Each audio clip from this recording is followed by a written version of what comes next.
తాకట్లో ఉన్న మీ బంగారాన్ని విడిపించి ఆ రోజు ఆన్లైన్ రేటుకి కొంటాం. Sharma gold company.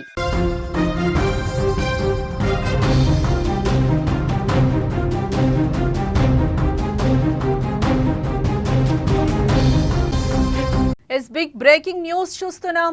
అమెరికాలో ఎమర్జెన్సీ పరిస్థితులు నెలకొన్నాయి. అక్రమ వలసదారుల తిరుగుబాటుతో అమెరికా అట్టుడికిపోతోంది. ట్రంప్ నిర్ణయాన్ని వ్యతిరేకిస్తూ కాలిఫోర్నియాలో హింస చెలరేగింది. సరైన పత్రాలు లేని వారిని పట్టుకోవడానికి ఫెడరల్ సైన్యం రంగంలోకి దిగింది. ఒక్క కాలిఫోర్నియాలోనే 2000 మంది ఉన్నారని డిపార్ట్మెంట్ ఆఫ్ హోమ్లాండ్ సెక్యూరిటీ చెప్తోంది. అందులో 118 మంది లాస్ ఏంజల్స్ లోనే ఉన్నారని చెప్తోంది. వారిని పట్టుకోవడానికి వెళ్లిన ఫెడరల్ బలగాలపై తిరుగుబాటుదారులు దాడి చేశారు. దీంతో పరిస్థితి ఉద్రిక్తతకు దారితీసింది అక్కడ. ఇక ఇదిలా ఉంటే ట్రంప్ తీసుకున్న ఈ నిర్ణయం 18,000 మంది భారతీయులకు అతిపెద్ద సమస్యగా మారిందని చెప్పుకోవచ్చు. ఖచ్చితంగా అక్రమ వలసదారులను దేశం సరిహద్దు తీర్తామని కూడా చెప్తున్న పరిస్థితి కనిపిస్తోంది అక్కడ. ఇక ఇదే అంశానికి సంబంధించి మరింత సమాచారాన్ని మా న్యూస్ ఎడిటర్ తిరుమల అందిస్తారు. తిరుమల, అక్కడ లాస్ ఏంజల్స్ లో హై టెన్షన్ వాతావరణం కనిపిస్తోంది. ఏంటి ఇక్కడ ఏరివేతలో భాగంగా ట్రంప్ ఒక స్ట్రాంగ్ డెసిషన్ తీసుకున్నారు. ఆ డెసిషన్ కి రీజన్ ఏంటి అసలు? దానికి చాలా స్పష్టంగా ఒక విషయాన్ని ఇక్కడ మనం చర్చించాలి. మొదటి విషయం ఏంటంటే, డొనాల్డ్ ట్రంప్ ఎన్నికలకు వెళ్ళేటప్పుడే తన మేనిఫెస్టోలో చాలా స్పష్టంగా చెప్పాడు. ఏం చెప్పాడు? అమెరికాలో ఉన్న అక్రమ వలసదారుల్ని ఎట్టి పరిస్థితుల్లోనూ ఈ దేశం బార్డర్ దాటిస్తాము అని చెప్పి. అక్రమ వలసదారులు అంటే మెక్సికో నుంచి వచ్చేవాళ్ళు, లేకపోతే సరిహద్దుల్లోంచి లోపలికి చొచ్చుకొచ్చేవాళ్ళు, లేకపోతే ఇతర దేశాల నుంచి వచ్చిన వాళ్ళు అమెరికాలో ఉండి వీళ్ళు ఆ దేశానికి ముప్పుగా మారుతున్నారు, ప్రమాదకరంగా మారుతున్నారని చెప్తున్నారు. ఇక్కడ రెండు విషయాలు. ఒకటేమో దేశ భద్రతకు సంబంధించిన విషయం, అమెరికా భద్రతకు సంబంధించిన విషయం. రెండోది వచ్చేసి అమెరికా ఆర్థిక వ్యవస్థకు సంబంధించిన విషయం.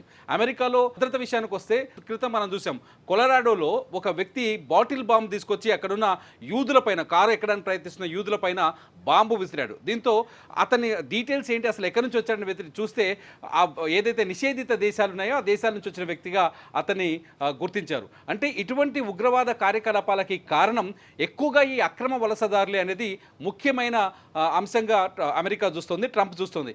ట్రంప్ తీసుకున్న ఈ నిర్ణయం ఇప్పటిది కాదు.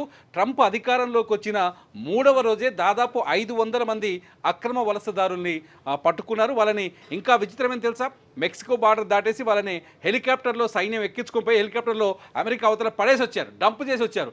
అంటే ట్రంప్ చాలా స్పష్టంగా చెప్తున్నాడు, అమెరికాలో ఉన్న అక్రమ వలసదారులు వెంటనే ఈ దేశాన్ని విడిచి వెళ్ళిపోవాలి, వెళ్ళిపోకపోతే మేమే తరిమి కొడతామన్నారు. అదే ఇప్పుడు కాలిఫోర్నియాలో జరుగుతుంది. కాలిఫోర్నియా రాష్ట్రానికే చూసుకుంటే దాదాపు 2000 మంది అక్రమ వలసదారులు ఇక్కడ ఉన్నట్టుగా డిపార్ట్మెంట్ ఆఫ్ హోమ్లాండ్ సెక్యూరిటీ చెప్తుంది. 2000 మంది అక్కడ ఉన్నారంటే అందులో ఒక లాస్ ఏంజల్స్లోనే 118 మందిని పత్రాలు లేని వాళ్ళని గుర్తించారు. అంటే కొన్ని పత్రాలు ఉంటాము, అక్రమంగా ఉంటాము, లేకపోతే వీసా టైం అయిపోయినా అక్కడే ఉండిపోవడం, ఇవన్నీ పక్కన పెడితే అసలు ఏ డాక్యుమెంట్స్ లేకుండా అమెరికాలో చేరిన వాళ్ళే దాదాపు 118 మంది ఉన్నారట లాస్ ఏంజల్స్లో. అందులో 2000 మంది, మొత్తం 2000 మంది ఉన్నట్టుగా గుర్తించారు. అది వాళ్ళని పట్టుకునే ప్రయత్నంలో, ఈ 118 మందిని పట్టుకునే ప్రయత్నంలో అక్కడికి డిపార్ట్మెంట్ ఆఫ్ హోమ్స్ అంటే అమెరికా ఫెడరల్ బలగాలు వచ్చినప్పుడు వాళ్ళపైన తిరుగుబాటు జరిగింది. ఎవరైతే ఒక 1000 మంది 18 మంది పట్టుకొని 44 మందిని పట్టుకొని ఏం చేశారు, లాస్ ఏంజల్స్లో ఉన్న ఒక సబ్ జైలు తీసుకెళ్లారు, డిటెన్షన్ సెంటర్. ఆ సబ్ జైలు పైన దాదాపు 1000 మంది దాడి చేశారు. ఈ దాడి చేయడంతో ఒక్కసారిగా తిరుగుబాటు మొదలైంది. పరస్పరం బాంబులు విసురుకున్నారు, ఫైర్ వర్క్స్ అని చెప్తున్నారు, బాంబులు విసురుకున్నారు. అట్లాగే సైన్యం పైన కూడా దాడి చేసే ప్రయత్నం చేశారు. దీంతో అక్కడున్న భద్రతా బలగాలు టియర్ గ్యాస్ ప్రయోగం చేశారు, లాఠీ చార్జ్ చేసింది, ఫైరింగ్ కూడా చేశారు. దీంతో ఒక్కసారిగా కాలిఫోర్నియాలో ఉద్రిక్త పరిస్థితులు నెలకొన్నాయి. ముఖ్యంగా లాస్ ఏంజల్స్లో పరిస్థితి భీతావహంగా ఉంది. అక్కడ పారామౌంట్ అనే సిటీ, లాస్ ఏంజల్స్ పరిధిలోని పారామౌంట్ సిటీలో ఎక్కువగా మొత్తం ఇప్పుడు ప్రస్తుతానికి అక్కడ కర్ఫ్యూ విధించారు. బలగాలు అక్కడ అటాక్ చేస్తున్నాయి.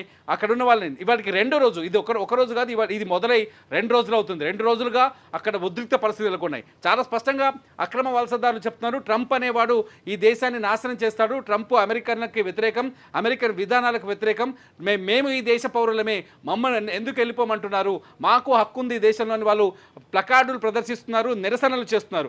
అయినప్పటికీ ట్రంప్ చాలా స్పష్టంగా చెప్తున్నాడు, ఎవడైతే అమెరికన్ కాదో సరైన పత్రాలు లేకుండా అమెరికాకు వచ్చారో, అమెరికా రూల్స్కు వ్యతిరేకంగా ఉన్నారో వాళ్ళని తరిమి కొడతాం ఈ దేశం నుంచి అని చాలా స్పష్టంగా చెప్తున్నాడు. అందుకనే ట్రంప్ నిర్ణయాన్ని అక్కడ వ్యతిరేకించడం వల్ల ఒక్కసారిగా ఉద్రిక్త వాతావరణం, ఎమర్జెన్సీ సిచ్యువేషన్ కనిపిస్తోంది.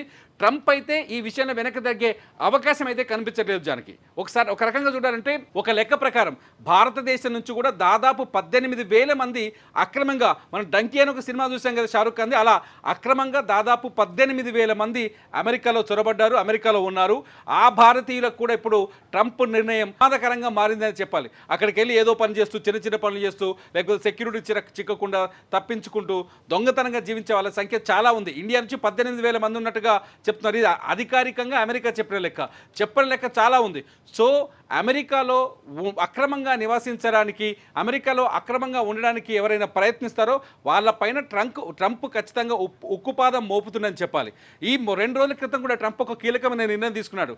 ఏది కొలరాడోలో జరిగిన ఉగ్రదాడి తర్వాత ఒక కీలకమైన నిర్ణయం తీసుకున్నాడు. ఏదైతే ఇస్లామిక్ బేస్ ఉన్న కంట్రీస్, దాదాపు 12 దేశాలని నిషేధించాడు. ఆ 12 దేశాలకి వీసాలు ఇవ్వకూడదు, ఆ 12 దేశాల పౌరుల్ని ఇది అమెరికాలోకి అనుమతించకూడదు. వాళ్ళ వల్లే దేశంలో ఉగ్రవాద కార్యకలాపాలు జరుగుతున్నాయి, ఫైరింగ్ జరుగుతుంది, అక్రమాలకు పాల్పడుతున్నారు, పసిపిల్లల పైన లైంగిక దాడులకు పాల్పడుతున్నారు. ముఖ్యంగా 3 పాయింట్లు కీలకంగా తీసుకుంది అమెరికా ప్రభుత్వం. ఒకటేమో ఉగ్రవాద కార్యకలాపాలు, రెండోది వచ్చేసేమో అక్రమాలకు పాల్పడడం, మూడోది వచ్చేసి లైంగిక దాడులు, పసిపిల్లలపైన ఎక్కువగా లైంగిక దాడులు జరుగుతున్నాయి. ఈ 3ంటికి కారణం ఎవరని ఒక్కసారి అమెరికన్ క్రైమ్ రికార్డ్స్ని తిరగరాస్తే ఎక్కువగా ఇతర దేశాల నుంచి వచ్చిన వాళ్ళు, సరైన డాక్యుమెంట్స్ లేని వాళ్ళు, ఎక్కువగా ఈ ఇస్లామిక్ కంట్రీస్ నుంచి వచ్చిన వాళ్ళు ఎక్కువగా నిందితులుగా కనిపించడంతో ట్రంప్ ఇంత కఠినమైన నిర్ణయం తీసుకున్నట్టుగా తెలుస్తుంది. అందుకే నేను 12 దేశాలపైన డైరెక్ట్గా, వెనిజులా కూడా ఉంది అందులో, వెనిజులా లాంటి దేశం పైన కూడా డైరెక్ట్గా నిషేధం విధించాడు. ఇంకొక 7 దేశాలపైన పాక్షిక నిషేధం విధించాడు. మొత్తంగా అమెరికాని కాపాడుకోవడమైన లక్ష్యం అని చెప్పే ప్రయత్నం చేస్తున్నాడు ట్రంప్. అందుకనే ఎలాన్ మస్క్ లాంటి వ్యక్తిని కూడా ఈజీగా తరిమేశాడు అక్కడి నుంచి ట్రంప్ చాలా స్పష్టంగా ఉన్నాడు. అక్రమ వలసదారుల పీచ మనుస్తాను, అక్రమ వలసదారుల్ని ఈ దేశం నుంచి తరిమి కొడతానని చెప్తున్నాడు. అందులో భాగంగానే ఇవాళ కాలిఫోర్నియాలో ఈ ఘర్షణ వాతావరణం అంతా, అక్కడ ఒక జైలు పైన దాడి చేశారు. దాదాపు 44 మంది అక్రమ డాక్యుమెంట్స్ లేని వాళ్ళని పట్టుకొని అక్కడున్న సెక్యూరిటీ, ఫెడరల్ సెక్యూరిటీ ఒక సబ్ జైలుకి తీసుకెళ్ళింది. ఆ సబ్ జైలు చుట్టూ ఒక్కసారిగా జనం వచ్చేసారు. 1000 మంది వచ్చేసి సబ్ జైలు పైన దాడి చేసి అక్కడ రచ్చ చేశారు, సబ్ జైలుకి నిప్పు పెట్టారు, అక్కడున్న 44 మందిని బయటికి తీసుకొచ్చే ప్రయత్నం చేశారు. దీని వెనుక, ఈ ఆందోళన వెనుక కూడా ఒక యూనియన్ ఉంది.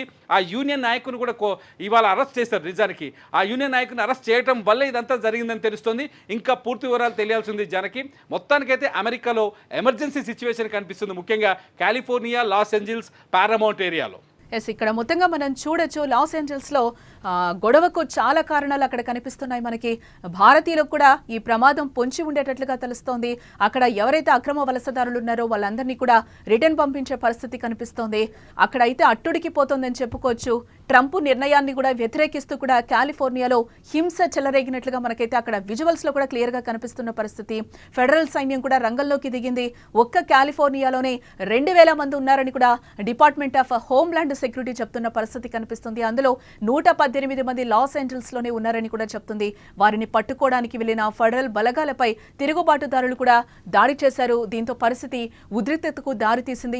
ట్రంప్ రెండోసారి అధికారంలోకి వచ్చిన తర్వాత చాలా స్ట్రాంగ్ డెసిషన్స్ కూడా తీసుకుంటున్న పరిస్థితి కనిపిస్తుంది.